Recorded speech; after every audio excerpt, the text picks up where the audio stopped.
வடுவூரில் வடுவீட்டு ரோட்டில் Vignesh ரீஃபைனரிஸ் oil mill எதிர்த்து இந்த உண்ணாவிரத போராட்டம் நடந்துகிட்ருக்கு.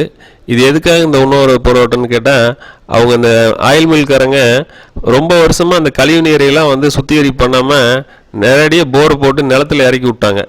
அந்த மாதிரி இறக்கி விட்டதுனால சுற்றி வர குடியிருப்பு பகுதியில் இருக்கிற எல்லா போர் தண்ணிலையும் வந்து அந்த கழிவு நீர் கலந்து சுத்தமாக குடிக்கிறதுக்கு தண்ணி இல்லாத மாதிரி ஆகிப்போச்சு.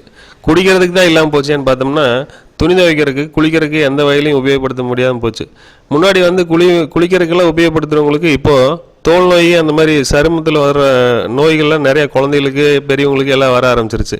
இதை வந்து தடுக்கணும்னு சொல்லி உண்ணாவிரத போராட்டத்துக்கு நல்ல ஒரு ஏற்பாடு பண்ணி இந்த போராட்ட குழு சார்பாக எல்லோரும் போய் பேசி இந்த போராட்டம் வெற்றி அடையணும்னு சொல்லி நல்லா பண்ணிகிட்டு இருந்தாங்க. ஆனால் வந்து இப்போ திடீர்னு வந்து இன்றைக்கி மைக் செட்டுக்கு வந்து பர்மிஷன் இல்லை, நீங்கள் வந்து பர்மிஷன் கொடுக்க முடியாது அப்படின்னு சொல்லி இந்த வருவாய்த்துறையும் காவல்துறையும் இப்படி பண்ணி விட்டாங்க.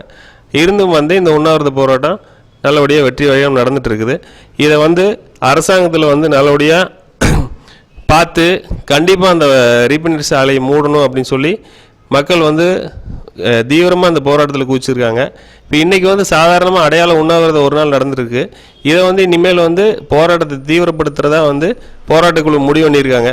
இனி நாளை முதல் வந்து இனி என்ன நடவடிக்கைங்கிறத பார்த்துட்டு அதுக்கு தகுந்த மாதிரி மக்கள் வந்து இனி சொல்கிற சாலை மறியல் இல்லை அந்த ஆலை முன்னாடி வந்து உண்ணாவிரதம் அந்த மாதிரி வந்து தீவிரமான போராட்டத்தில் இறங்க இருக்கிறாங்க. சரி, என்ன நடக்குதுன்னு பார்ப்போம்.